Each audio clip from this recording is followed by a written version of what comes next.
Esses dias, lendo esse belíssimo livro de uma baita de uma coleção de teologia bíblica da editora Loyola, né, que eu vou deixar aqui embaixo se você se interessar, eu vi uma lista de conceitos importantes para a teologia bíblica trazida por esse livro, que eu quis compartilhar com você nesse conteúdo. Então, se esse tema te interessa, fica comigo até o final, que é sobre isso o nosso episódio de hoje.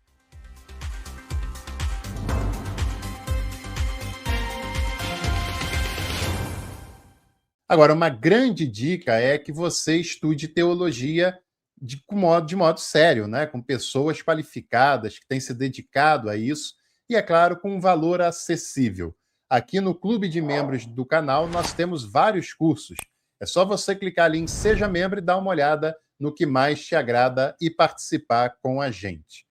Bom, pessoal, teologia bíblica, por incrível que pareça, ela só surgiu na história da teologia no final do século XVIII, com um teólogo alemão chamado Johann Philipp Gabler, quando ele propõe que as doutrinas continuariam sendo feitas pelas igrejas, pelas instituições religiosas, a teologia sistemática estudaria esses conceitos, mas a teologia bíblica ela seria independente, seria analisada academicamente, criaria-se, como de fato foi feito, né, no século XVIII, XIX principalmente, elementos e ferramentas para analisar a formação bíblica através da história, da filologia, da linguística, da filosofia também, né? Por que não? E a partir daquele momento, a teologia bíblica surgiu com independência, surgiu sem se dobrar aos dogmas religiosos, sem depender de uma tradição religiosa, e pôde se desenvolver como algo técnico, como algo científico, né? Um dos elementos mais abordados pela teologia bíblica é a questão dos textos mais antigos que nós temos contato, uma vez que não existem originais, né? Ninguém nunca viu, não conhece, não teve contato com originais. O que se tem são cópias das cópias, umas mais antigas, outras menos antigas, né?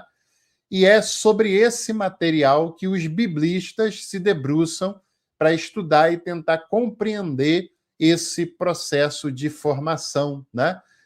Tendo como material os manuscritos, os textos, né? E assim sucessivamente. Então, por exemplo, você sabe o que é um texto bilíngue? O nome já sugere, né? São textos que foram encontrados em dois idiomas, muitas vezes em grego e hebraico, né? Muitas vezes em grego e em latim, por exemplo, são os chamados manuscritos bilíngues, como também tem os manuscritos poliglotas, né? Bilíngue em duas línguas, geralmente hebraico mais uma, geralmente grego e mais uma, geralmente hebraico e grego, né? Agora, as versões poliglotas, elas são mais interessantes porque apresentam uma versão multilingüe da Bíblia. Geralmente grego, hebraico e geralmente a tradução para um outro idioma antigo, um outro idioma para o qual aquele texto, no momento em que foi escrito, estava sendo traduzido. Geralmente esses textos são mais raros, mas são apresentados em colunas paralelas com os textos em idiomas diferentes, um do lado do outro. Tem também um outro termo que é muito interessante, que é o chamado manuscritos maiúsculos. Já ouviu falar dessa expressão? O nome já está sugerindo do que pode vir a ser, né? Se você encontrar em obras de teologia bíblica, já sabe do que se trata. Os manuscritos maiúsculos são textos do grego, todos eles escritos em letras maiúsculas, as chamadas letras unciais.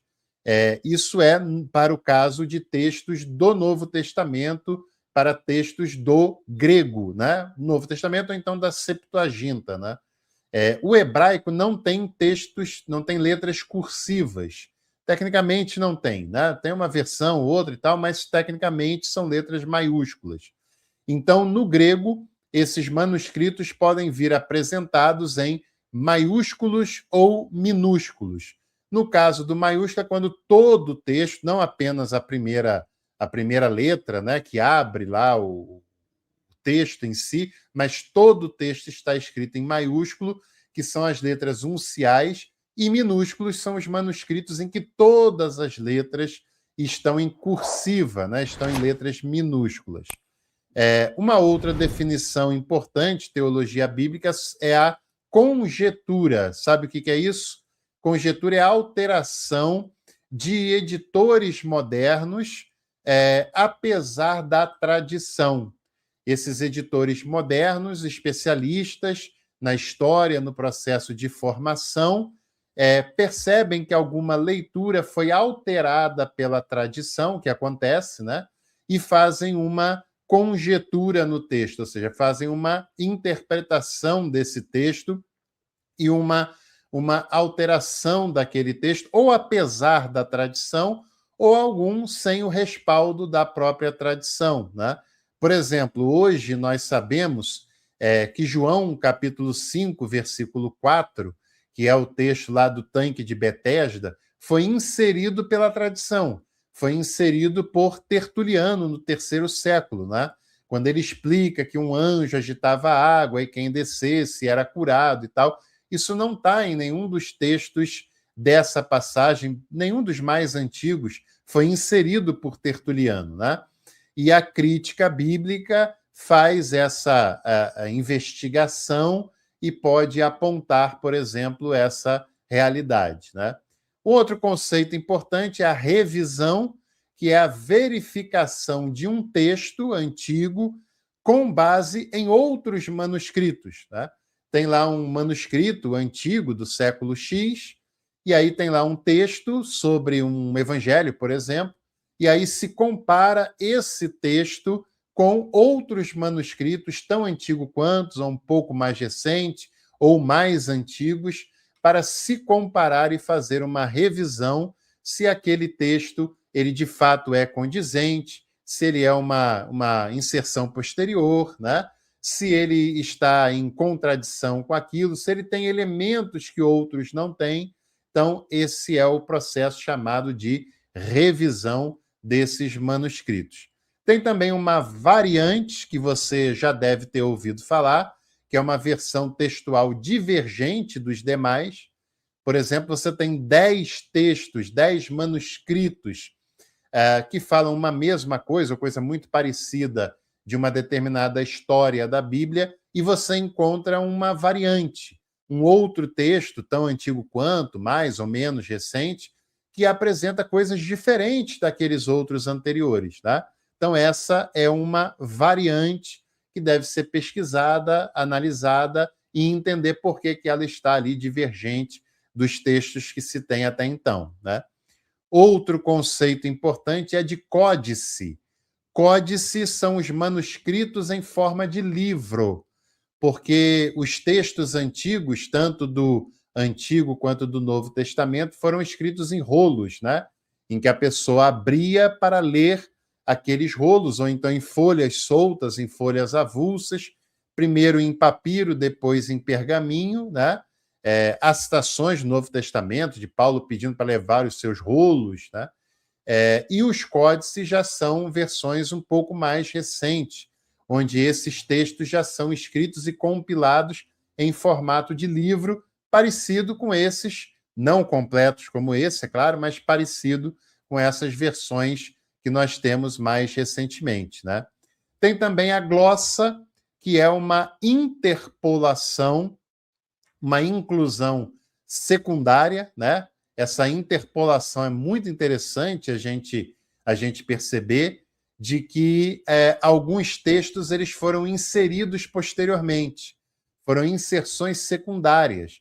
Eles não estavam nos textos mais antigos que a gente tem, foram inseridos posteriormente. Um exemplo que eu dei foi o de Tertuliano, mas tem vários outros, né? Aquela bela história da mulher pega em adultério, ela é uma interpolação, ela não estava nos textos mais antigos, é inserida posteriormente, né? Isso é interessante a gente pensar, porque no processo de cópias dos textos, Alguns desses copistas eram analfabetos e eles copiavam o símbolo das letras. Às vezes se equivocavam, copiavam com imprecisão, copiavam uma letra que não era aquela que estava escrita mesmo. E outros casos também, que são muito interessantes, é quando esses copistas escrevem comentários, como se fosse uma nota de rodapé, aqueles textos que eles estavam copiando, né? Mais à frente, quando alguém ia copiar aquele texto comentado, em alguns momentos a pessoa não percebia que era um comentário e aquele comentário passava a fazer parte do próprio texto e aí chega até nós como texto bíblico, mas, na verdade, lá nos textos mais antigos, era um comentário sobre o texto e não parte integrante do próprio texto, né? Talvez a explicação de Tertuliano sobre aquela passagem seja um desses exemplos de interpolação, chamado também de glossa, né? E o palimpsesto. Já ouviu falar em palimpsesto? Aqui no canal tem um vídeo explicando com mais detalhes o que é um palimpsesto. Isso aí também é muito interessante, como o material de escrita na antiguidade, ele era raro, ele era caro, né? Não era fácil fazer um pergaminho, não era fácil fazer um papiro, não era barato isso, não era todo mundo que tinha, não é como uma folha de papel, que em qualquer canto a gente encontra um pedacinho de papel lá para fazer uma anotação, né? Você pode ir em qualquer papelaria, elas são abundantes Brasil afora, comprar folha de papel, caderno, bloquinho de anotações. Na época era muito diferente, né? Muito diferente. Então, a pessoa, para aproveitar esse material, ela raspava um pergaminho escrito e escrevia por cima desse pergaminho.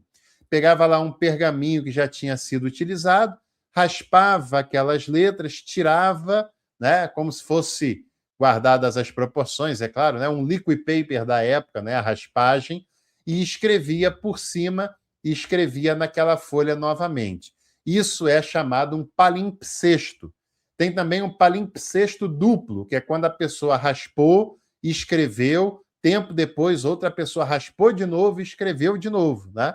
E depois, com o tempo, com técnicas químicas, técnicas filológicas, os especialistas foram capazes de reproduzir, ou em todo ou em parte, o que estava escrito antes desse pergaminho ter sido raspado e escrito novamente.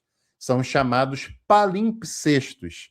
Esses conceitos aí são muito interessantes, né? E nos ajudam a compreender melhor esse processo de formação textual dos textos da Bíblia, né? Que não caíram do céu pronto como livro, organizados dessa maneira como nós conhecemos hoje.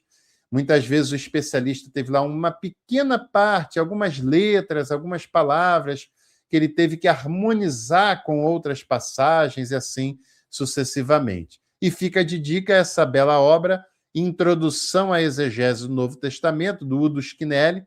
Não é uma obra tão grande, é uma obra de menos de 200 páginas, mas é uma obra que você tem que ler com atenção, com calma, porque tem conceitos técnicos aqui com os quais não estamos tão acostumados, mas muito legal e vale muito a pena. Como vale a pena você fazer os cursos bíblicos aqui do canal?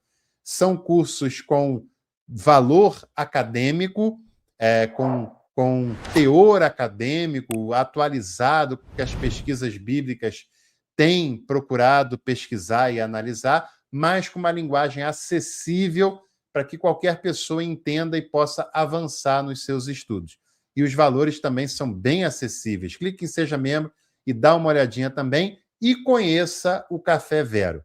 Café Vero não é só um café, é uma experiência. Quem gosta de café, ao conhecer a Vero, nunca mais vai querer saber de outro café, eu garanto para você. Tchau, gente. Não se esqueça do like, de compartilhar e se inscrever no canal ativando todas as notificações. Em breve a gente volta com mais Café com Teologia. Até lá.